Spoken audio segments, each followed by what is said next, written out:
예. 구약의 미가 선지자라고 있습니다. 이 미가 선지자는 우리 예수님 오시기 벌써 700년 전에 메시아가 베들레헴에서 탄생하신다라고 예언을 하셨어요. 그 예언이 바로 오늘 6절에 유대 땅 베들레헴아 내게서 한 다스리는 목자가 나와서 내 백성 이스라엘의 통치자가 될 것이다 라고 예언을 했단 말이에요. 자, 이런 하나님의 계획이 이루어질 시기가 될 때에 하나님은 그 징조로 저 하늘에 큰 별을 나타나게 하신 거예요. 이 별은 이제까지 우주에서 전혀 보지 못했던 별이에요. 우리 태양계와 은하계 수천억 개의 별이 하늘에 꽉 찼는데 이 별은 그동안 천문학자들이 보할 때 한 번도 보지 못한 별이 갑자기 나타난 거예요. 특별한 별입니다. 성경은 그 별을 뭐라고 그러냐면 그의 별, His star. 이 별 헬라말 아스테르란 그 앞에 His, 그의라고 3인칭 소유격에다가 거기다 또 the라는 정관사가 붙여서 그의 그 별, 그의 그 별. 그러니까 이거는 어떤 많은 수천억 개의 별 중에 하나가 아니라 특별히 하나님이 지정해서 하늘에 뜨게 한 바로 그의 별. 이 그의라는 건 누굴까요? 바로 유대인의 왕 아기 예수를 말하죠. 예수의 별이 하늘에 떴다. 그럼 꼭 그거 예수님 소유냐? 그게 아니라 예수님을 그렇게 상징화시켜 나타냈다고 말이죠. 그래서 이 별은 새로운 별이다. 뉴스타다. 뉴스타.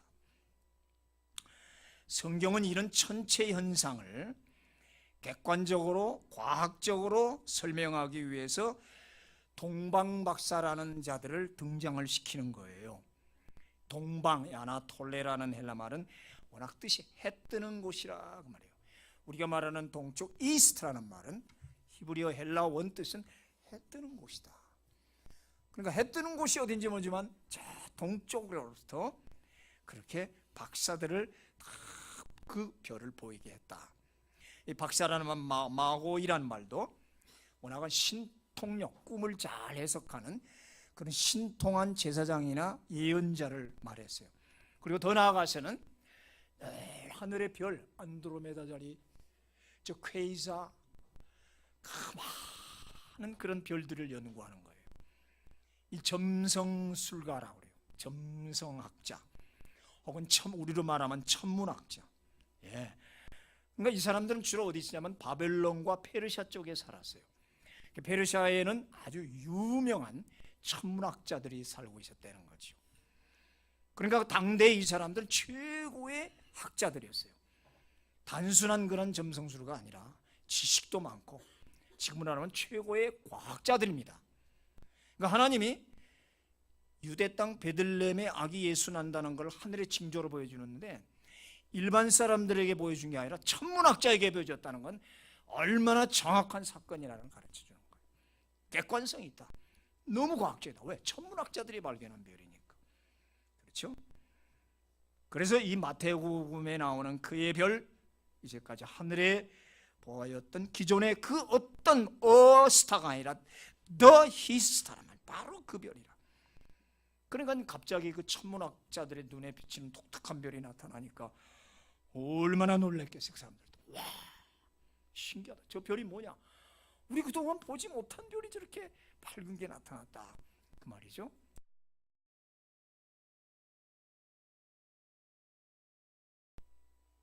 그런데 당시 동방세계에는 이 땅에 메시아가 온다는 소문이 확 퍼졌어요. 이 어두운 세상을 밝혀주는 구세주 메시아가 온다는 소문이 이상하게 쫙 퍼져 있었어요. 이거는 유대 땅만이 아니야. 바벨론, 페르시아, 로마 어디든지 쫙 퍼져 있어요. 메시아가 온다. 근데 그 분위기의 사회 현상에 맞춰서 진짜 하늘의 별이 탁 나타나니 박사들로서는 저건 메시아 탄생, 정말 메시아가 오나 보다. 근데 그 별이 가만히 있지 않고 싹 움직이는 겁니다. 움직이니까 저건 정말 무슨 뜻이 있겠다. 한번 가보자. 저 별을 따라 가보자. 물론 이것은 하나님이 뒤에서 다 조종한 하나의 섭리이기도 하지요. 지금도 우리가 말하지요. 인류의 아주 유명한 사람이 죽으면 혹은 태어나면 큰 별이 태어났다, 혹은 큰 별이 졌다 그러죠. 테레사 수녀가 죽을 때 큰 별이 졌다. 우리나라 한경직 목사님이 돌아가시니까 신문에 큰 별이 지다. 또 뭐 불교로 말하면 청담 스님이 돌아가시니까 큰 별이 졌다. 그러니까 역대에 많은 유명한 인물들이 나타나면 별이 나타났다고 그러고 별이 졌다고 그렇게 표현한단 말이에요. 그러니까 이 바벨론이나 페르시아에서 그래서 유대 땅으로 이제 이들이 오는 거예요. 근데 이 박사들, 천문학자들이 몇 사람인지 모르지만 우리는 보통 세 사람으로 보죠. 그들이 별을 따라서 여행을 하는데 페르시아에서 유대 땅 오는데 적어도 한 달 걸린다.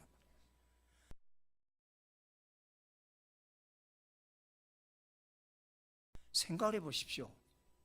당대의 최고 학자들이 아무 근거 없이 그 한 달 여행을 하겠어요? 그것도 사막 여행을.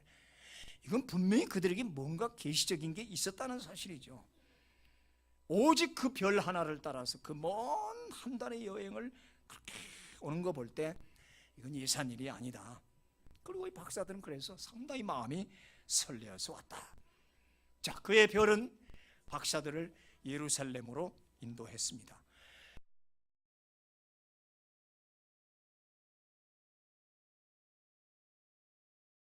보니까 이상하게 예루살렘은 조용하단 말이에요. 저렇게 별이 인도한단 말이에요. 무슨 헨리 혜성도 아니고 뭔 별일까. 그래서 먼 길을, 그러니까 우리는 세 사람만 왔다고 보지 않고 당대 최고의 학자들이니까 종들까지 해서 예물까지 해서 저렇게 많은 사람을 대동하고 큰 어떤 일단의 무리들이 왔다고 학자들은 주로 그렇게 봅니다.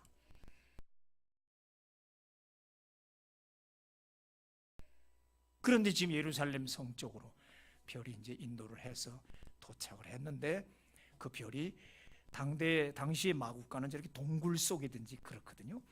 동굴 마국간 쪽 위에 환하게 비쳐 보이더라 이거예요. 예루살렘 막상 도착해 보니까 성이 조용해요. 아니 메시아가 나타났는데 이 성은 왜 이렇게 조용한가? 그래서 사람들에게 묻습니다. 아니 그 메시아가 어디서 탄생했냐고. 우리 그분 만나러 왔다고. 그러니까 성한 사람들이 어니벙벙인 거. 무슨 메시아야? 우리 그런 거 없다. 그런 소리 처음 듣는다. 그러니까 막 동방에서 박사들이 일단의 무리들이 그렇게 몰려오니까 얼마나 놀랐겠어요. 예루살렘 성이 발칵 뒤집어졌죠. 막 소동이 일어납니다. 밤에 다 일어났습니다. 이게 웬일이냐? 메시아가 오다니. 여기에 별을 봐라. 저기는 바로 메시아의 별이다. 그 소문이 헤롯 대왕에게 들어갔습니다. 헤롯 대왕이 그 소리를 들었습니다. 뭐야? 메시아? 유대인의 왕이와? 왕은 나밖에 없는데 무슨 왕이 또 있단 말이냐? 그럼 빨리 조사해봐라. 그래 박사들을 불러다가 도대체 어떻게 된 거냐? 보십시오 저 별. 메시아가 이 땅에 왔는데 당신들은 이렇게 모르고 있느냐? 그러니까 이 헤롯 대왕이 서기관들에게, 제사장들에게 물었어요. 빨리 성경책 펼쳐봐라. 딱 펼치니까 미가 5장 2절에 나오잖아요. 유대 땅 베들레헴에 이스라엘을 통치할 목자가 온다고 써있다. 베들레헴. 그러면서 그런 박사들에게 그럼 가서 그 아기 메시아를 보면은 내게 통보를 해주시오. 나도 가서 절을 하고 경배하리다. 사실 그게 아니죠. 자세히 묻는 거예요. 헤롯이요 워낙 아주 학자예요. 로마에 가서 유학을 가가지고 공부 많이 하고 분봉왕 따갖고 온 사람이거든요. 이 사람은 건축가고 이 사람도 거의 천문학적인 아주 거의 옛날 거의 다빈치 같은 그런 존재예요. 악하게 나오지만. 그러니까 자기도 계산을 해보는 거예요. 야 이런 별이 나타났어? 이게 뭐야? 자기 나름으로 막 그 시간과 때를 자세히 묻더라 이거 아니에요? 이거 보통 일이 아니라 이거예요. 보통 일이 아니죠. 동방에 그 유명한 천문학자들이 왔으니까. 근데 자기 말고 다른 왕이 태어났다는 사실에 불쾌한 거예요. 그래서 두렵기도 했어요. 그래서 그 아기를 죽일 계획을 이제 세우기 시작하는 거죠. 자, 그의 별은 다시 또 움직입니다. 히스타가 움직여서 박사들이 그 별을 따라 들어가니 구약의 연대로 마구간 위에 착 저렇게 빛이 나요. 거기 베들레헴 일명 떡집 상공에 멈추었어요. 9절에 보면 문득이란 말이 나오는데 문득이란 말, 그 헬라 말 이두란 말은 감탄사예요. 보라, 저 별이다, 저기 별이다. 별이 아마 낮게 온 것 같아요. 높이 떠 있으면 그게 마구간인지 옆인지 추측이 안 되잖아. 그러니까 마구간에 비쳤다는 말은 별이 상당히 밑으로 내려왔다는 거예요. 있을 수 없는 얘기입니다. 아니면 빛이 쫙 마구간으로 비쳤던지 정확하게 마구간 위를 비치니까 Behold, 보아라, 저 별 좀 봐라. 그 별은 마구간을 비췄고 그래서 마구간으로 들어갑니다. 들어가 보니까 그 바로 마구간은 워낙 김함의 여관, 바실레 아들 김함의 여관, 그 여관 마구간이었다 말이에요. 그때 성경은 그들이 별을 보고 매우 크게 기뻐하고 기뻐하더라. 매우라는 말, 이 크게라는 말 두 부사가 겹쳐져요. 즉 기쁨의 감정 상태가 최고 이르렀다는 거죠. 그러니까 원문 그대로 번역하면 기쁨으로 기뻐했다 이렇게 나와요. 너무 기쁜 말을 기쁨으로 기뻐했다. 중복형이죠. 안 그래요? 한 달 여행 끝에 드디어 다 비쳤는데 의외에도 무슨 부잣집 대궐집이 아니라 마구간 위에 비치니까 너무 놀란 거예요. 박사들도. 그럼 마구간 그 말들 양들이 있는 대로 이 들어간 거 아닙니까? 염을 먹는 구유통이란 거예요. 그렇죠? 말이나 양이 먹는 구유통. 저렇게 생겼어요, 실제로.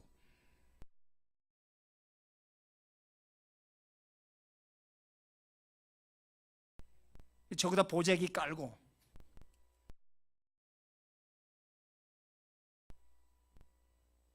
참 누가 잘 그렸지요. 야, 저 멋있어. 난 저거 찾아가 너무 놀랬어. 야, 저 구유에 십자가 그림이 쫙 드리운데 실제는 아닌데 누가 그렇게 그린 건데 의미 있잖아요.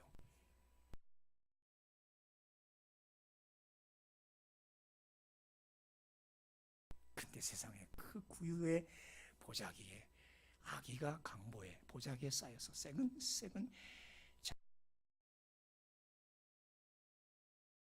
잠을 자고 있더라 이 말이에요.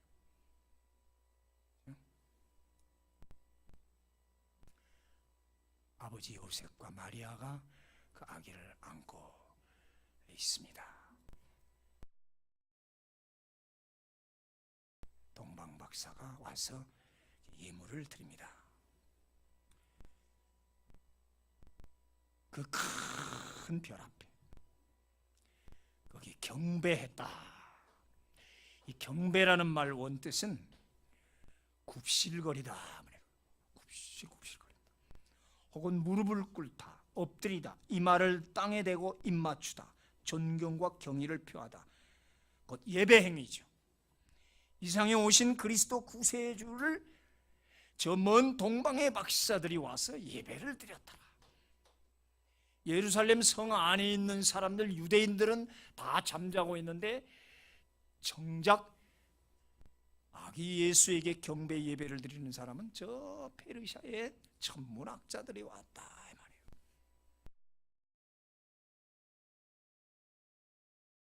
그들은 황금과 유향과 몰약을 내놓았죠. 황금은 그야말로 돈 많이 들어가는 가치를 얘기하죠. 존귀하다. 유향은 짐승으로 지금 냄새가 얼마나 나겠어요. 마구간이니까 냄새 많이 나겠죠. 그렇죠? 양들이 뭐 소들이 막 오물이. 그러니까 유향을 가져왔다는 것은 그 냄새를 다 제거하도록 향을 냈다. 참 하나님이 다 그렇게 예비하신 거예요. 비록 마구간 냄새 나는 곳이지만 유향을 꽉 뿌려가지고 향기가 나게 했다. 몰약 이 미르란 말은 일종의 살균작용, 방부제, 청결제입니다. 그러니까 지금 마구간이 얼마나 불결해요. 하나님 그런 것까지 예비하신 것 같다. 산모가 아이를 낳는데 그 균이 애에게 침입하면 어떡해요? 더러운 구유통에 아기를 낳았네. 그렇잖아요. 애 낳으면 산모실이 얼마나 무균실해가지고 굉장히 신경쓰네. 병원에 가보면 균 안 들어가도록 완벽하게, 어른들도 가면 다 마스크하고 옷 갈아입고 들어가서 애를 보게 하고, 보지도 않고 유리 바깥에서 이렇게 애 보이게 하잖아요. 그렇게 청결해야 하게 되는데 하나님은 몰약을 준비해서 청결을 싹 시켜요.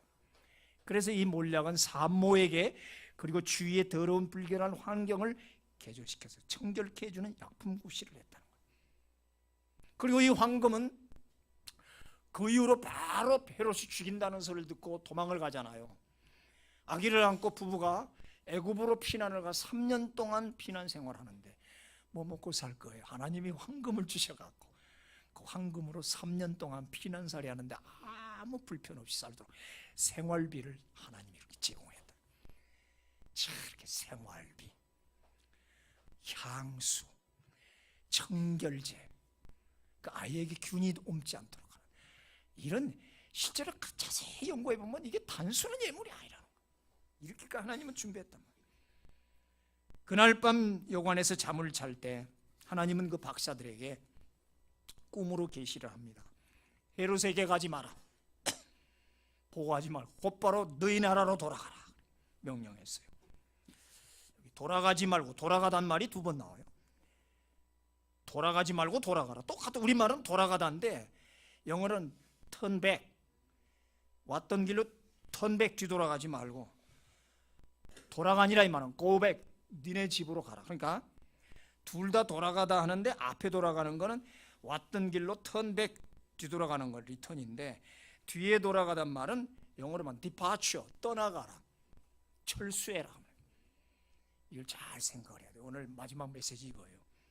왔던 길로 되돌아가지 말고 이렇게 우회해서 너희들 있는 고향으로 가라 이 말이에요. 턴백이 아니라 departure, 너네 고향으로 돌아가라. 그 앞에 것은 뒤로 도는 행위고, 뒤에 돌아가란 말은 다시 본래 곳으로 가라. 헤롯에게로 가지 말고 너희들 나라로 돌아가라. 오늘 그래서 저는 여기에 참 포인트를 주는, 가야 할 곳으로 가라. 왔던 길로 되돌이키지 말고 가야 할 곳으로 전진해라. 그들은 하나님 명대로 순종했죠. 오늘 이 마지막 교훈이 참 의미 있어요. 저는요, 돌이키지 말고 돌아가라. 무척 재미있는 표현이에요.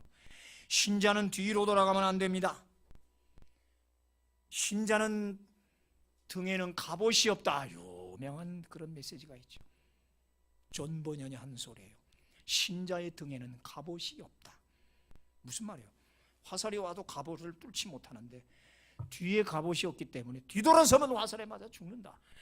신자는 동력을 향해 나아가는 영원한 순례자라, 그런 말이었어요.